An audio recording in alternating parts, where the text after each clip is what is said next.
KG cake తీసుకున్నాం అనమాట. So వాడి ఫ్రెండ్స్ అందరూ వచ్చారు. Happy birthday to you Teju కన్నా. సో మొత్తకైతే తేజు బర్త్డే బాగా జరిగేది. సో మన చిన్నప్పుడు నా చిన్నప్పుడు నేను ఎప్పుడు కేక్ కట్ చేసింది లేదు. సో అట్లా నా పిల్లలకి వాళ్ళ చిన్నప్పుడు చైల్డ్హుడ్ మెమరీస్ అన్నీ బాగుండాలి అన్న ఫీలింగ్ నాకు బాగా ఎక్కువ ఉంటుంది, స్ట్రాంగ్గా ఉంటుంది. ఎందుకో తెలీదు. సో అందుకే వాళ్ళ విషయంలో ఎక్కడ నేను కాంప్రమైజ్ అవ్వను. లైక్ బర్త్డే రోజు మార్నింగ్ వాడికి మిల్క్ బాత్ చేయించడం, రోజ్ పెటల్స్ తోటి, ఇద్దరికి రితుకి తేజుకి గుడికి తీసుకెళ్ళడం, అర్చన చేయించడం, అక్కడ ఎవరైనా ఉంటే వాళ్ళకి ఏమైనా పెట్టడం, ఫ్రూట్స్ కానీ బిస్కెట్స్ కానివ్వండి. ఆ తర్వాత ఇలా కేక్ కటింగ్, వాళ్ళ ఫ్రెండ్స్ అందరితో వాళ్ళు చిల్ అవుతారని చెప్పేసి. సో అలా అనమాట. సో మొత్తం అయితే కేక్ కటింగ్ అయిపోయింది. పెట్టాను వాడికి.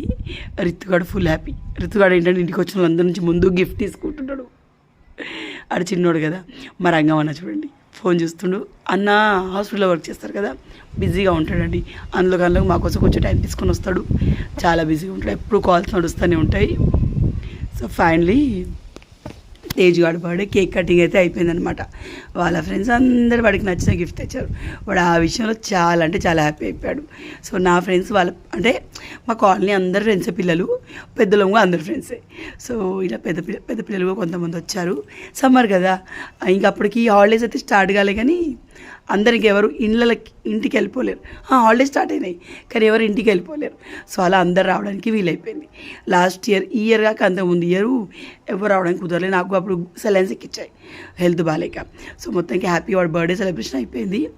ఆ తర్వాత నెక్స్ట్ డే పిల్లలందరూ ఊరు కొడుతుందంటే ఇలా ఆడాం. చిన్నప్పుడు మనం సీతారాముడు లక్ష్మణుడు ఆడుతాం చూడండి, అదన్నమాట ఇది. సో అలా ఆడుకున్నాం. సో మీరు మీ సమ్మర్ని ఎలా ఎంజాయ్ చేస్తారో నాకు కమెంట్లు చెప్పండి. సో